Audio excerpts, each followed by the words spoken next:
Communicating empathetically. In this short series of 3 vodcasts about communicating empathetically, we will consider firstly, what is empathy? Secondly, how you can enhance the quality of conversations with customers. And thirdly, the benefits to your business by focusing on improving the quality of conversations with customers. So, what is empathy? Empathy means that by identifying how somebody is feeling, even if you haven't been in the same situation, you can recognize the emotion they are feeling. As we face into difficult times, we will need to be equipped to have more frequent, complex interactions with customers in changing and challenging circumstances. Behavioral scientist Daniel Goleman describes emotions as being contagious, and how employers interact with customers will influence how those customers will feel about the company. If you treat a customer as a number, they're unlikely to recommend your business to anyone else. By treating them empathetically, you can develop an advocate for your business.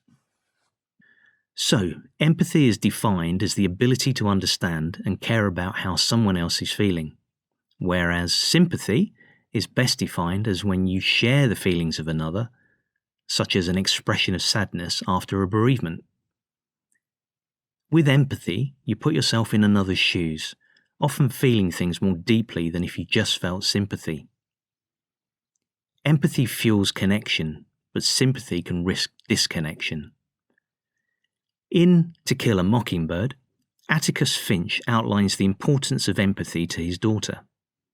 He says, "If you can learn a single trick, Scout, you'll get along better with all kinds of folks. You never really understand a person until you consider things from their point of view, until you climb into their skin and walk around in it." There are 3 recognized types of empathy. Cognitive empathy, where you use your own experiences and try to imagine how your customer is feeling. But overdoing this risks your conversation focusing too much on yourself. Emotional empathy, where you absorb the emotional state of your customer, but risk being overwhelmed. Achieving a balance of the 2 is called compassionate empathy, and this will deliver the best outcome. Empathy skills can be developed by reflecting on difficult or challenging conversations you have and assessing what went well and what could have been better.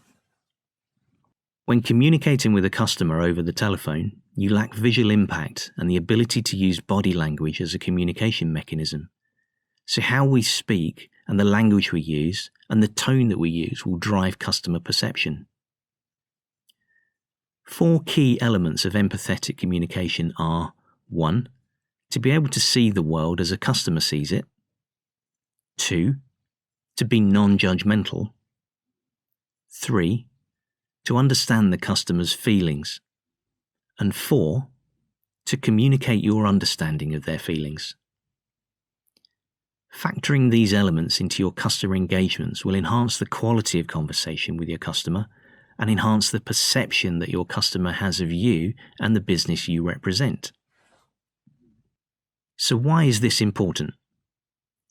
Every day within the Lloyds Banking Group, we're dealing with customers who are facing into difficult circumstances, very often driven by unforeseen events. We want to ensure our staff are equipped to manage these situations, and this we feel is a contributory component to retaining customers. These vodcasts have been produced as a consequence of anxieties driven by the COVID-19 pandemic. They give insights into the training that the Lloyds Bank Group provide their staff to help manage difficult conversations. The power of conversation and the way we engage with customers will be the focus of the next vodcast. To support these vodcasts, we have a range of material that provides more detailed explanations on the subject matter, and they will be made available on request.